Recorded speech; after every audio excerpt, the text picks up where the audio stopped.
bienvenue sur la chaîne Multibricole. Aujourd'hui, on s'occupe de ça.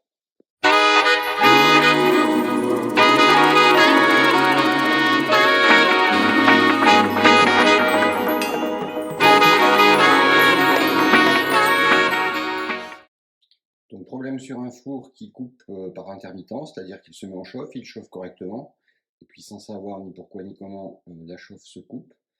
Dernièrement, il a fait sauter au niveau du disjoncteur, donc on va démonter ce four pour regarder un petit peu les points de vigilance et ce qui peut éventuellement l'amener à dysfonctionner.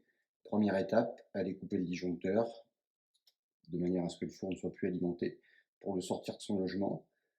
Il faut noter que ces fours dans des cuisines intégrées sont par définition, même si c'est prévu, assez mal ventilés. Ils sont soumis donc à une forte chaleur. L'ensemble des pièces électroniques sont soumises à une forte chaleur et à des vapeurs d'eau et de graisse qui, avec le temps, peuvent amener ce système de cuisson à dysfonctionner. Voilà, donc on a sorti le four de son espace de rangement. C'est pas très sale, pas très poussiéreux. On voit par contre au fond que ça a chauffé. Ça, c'est pas forcément très bon signe. Donc on va bien nettoyer l'emplacement du four et puis ensuite on ira voir celui-ci pour le nettoyer également. Là on est sur l'arrière du four, on voit la partie qui a chauffé. Alors je ne sais pas exactement ce qui a chauffé parce qu'il n'est pas particulièrement sale. Des fois, quand il y a beaucoup de saleté et de poussière, celles-ci finissent par s'enflammer, mais là, rien de tout ça. Donc on va l'ouvrir pour voir si certaines pièces sont défectueuses ou grillées. Et puis je vais vous montrer comment on teste les pièces. Donc avant de démonter les façades du four, on l'a bien nettoyé avec du dégraissant pour enlever la poussière grasse qui était tout autour du four, avec l'aspirateur pour enlever la poussière sur l'ensemble des ouïes de ventilation et d'aération. Maintenant, il suffit d'enlever les capots après avoir dévissé 8 vis. Donc là, on accède à la carte de puissance et à l'ensemble des boutons de commande.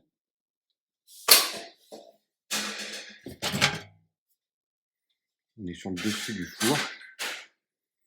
Là, on voit un ventilateur qui a un peu de poussière qu'il faudra nettoyer également.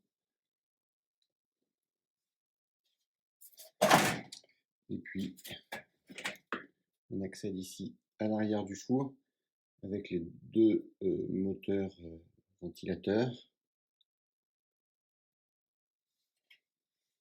Et on voit ici l'endroit où ça a chauffé. On va regarder ce qui a pu se produire.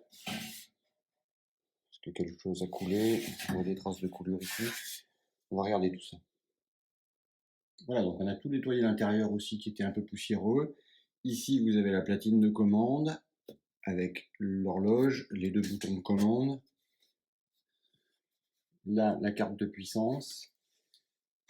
À l'arrière, les deux motoventilateurs, puisque c'est un four ventilé. On trouve également les branchements des résistances qui produisent la chaleur. Et donc pour compléter, ici on a deux sondes de température, une ici, puisque le four se sépare en deux parties. L'éclairage du four là, avec la douille céramique. Ici un contacteur pour signifier lorsque vous rentrez la plaque qui sépare le four en deux parties. Et là bien sûr le branchement électrique. Donc, une fois que vous avez tout bien nettoyé, la première des vérifications à faire est visuelle. Et regardez l'ensemble des fils et des équipements électriques et électroniques pour voir si vous n'avez pas de fils endommagés, de lieux de surchauffe.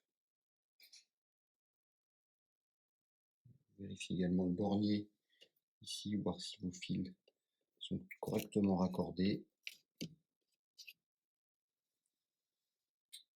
Et ensuite, on va aller voir les commutateurs de sécurité qui ici sont au nombre de deux, un ici et un ici, qu'on va venir tester, qui eux peuvent être défaillants et causer l'arrêt du four. Alors les Clixon de protection ou thermostats de sécurité sont au nombre de 1 ou 2 sur les fours. Ils peuvent se situer soit sur la partie supérieure du four, soit sur la partie arrière du four. Ici, on les trouve là et là. Ils servent à couper le four en cas de surchauffe. Pour le tester, il faut vous munir d'un ohmmètre en position sonore pour vérifier qu'ils sont bien passants. Vous débranchez les thermostats. Vous venez poser vos deux bornes, l'ohmmètre, sur chacune des fiches du Clixon. On n'écoute que celui-ci est fonctionnel puisqu'il est passant. Ensuite, vous venez tester vos commutateurs qui peuvent être défectueux, c'est-à-dire avoir un faux contact, notamment sur ces systèmes de four avec le bouton qui rentre et qui sort.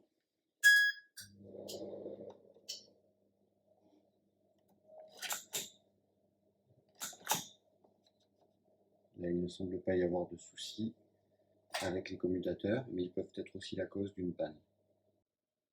Enfin, dernière cause possible de panne, la carte de puissance. Celle-ci est assez onéreuse.